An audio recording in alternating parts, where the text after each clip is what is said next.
Thank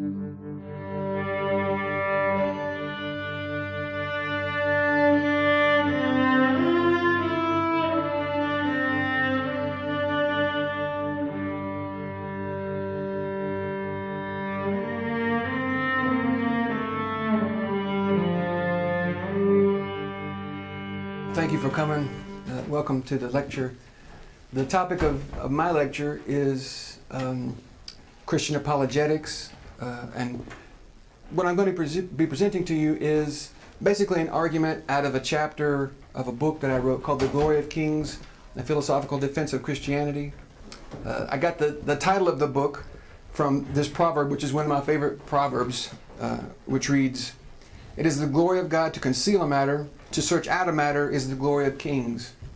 And this, what I love about this proverb is it seems to put a divine sanction on the virtues of philosophy and science, and it also gives us some insight, I think, into the nature of God and what He intends for us to do. So God seems to be a presenter of mysteries to us, and He intends for us, as part of our purpose in existence, to use our faculties which He's given us to unravel these mysteries. So I thought that'd be a fitting title for a book of philosophy. Now the book itself, I wrote it in the style of a medieval dream vision. So the style of what you're going to get here today is significantly different from the style that the book was written in. The book's got centaurs and grail knights and castles and stuff like that. So that won't be appearing, unfortunately, today in the lecture. But I will give you the argument that I think is most useful and which is central to the book.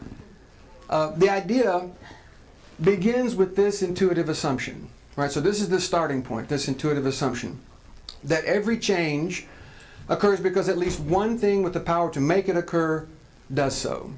That's our starting point. That's the assumption. And I'm going to move from that assumption to this conclusion, that every force ultimately governing the universe must be angelic or divine, and monotheism's eternal mind will always be the best explanation for the existence of the universe as a whole, including that of the angels themselves. So that's where I'm going.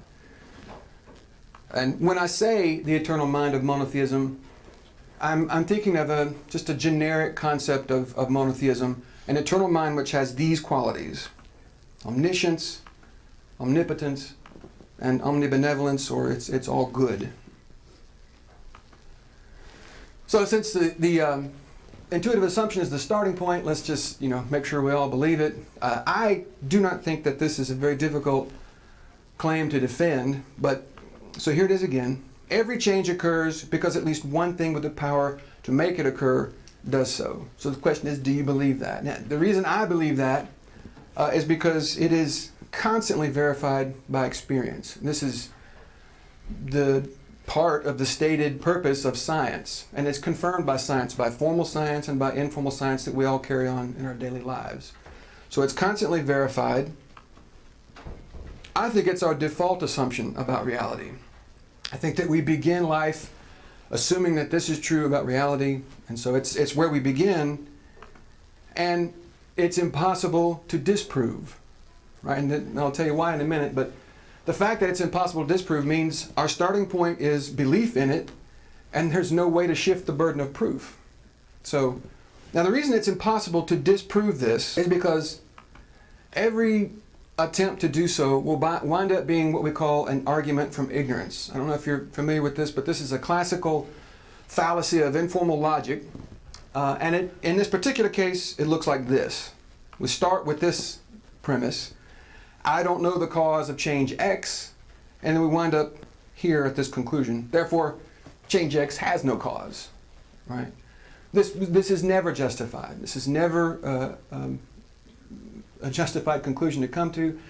If it's not immediately apparent how imprudent this kind of conclusion is, you could apply it to things that we once didn't know the cause of. So there was a point where we didn't know what caused the tides.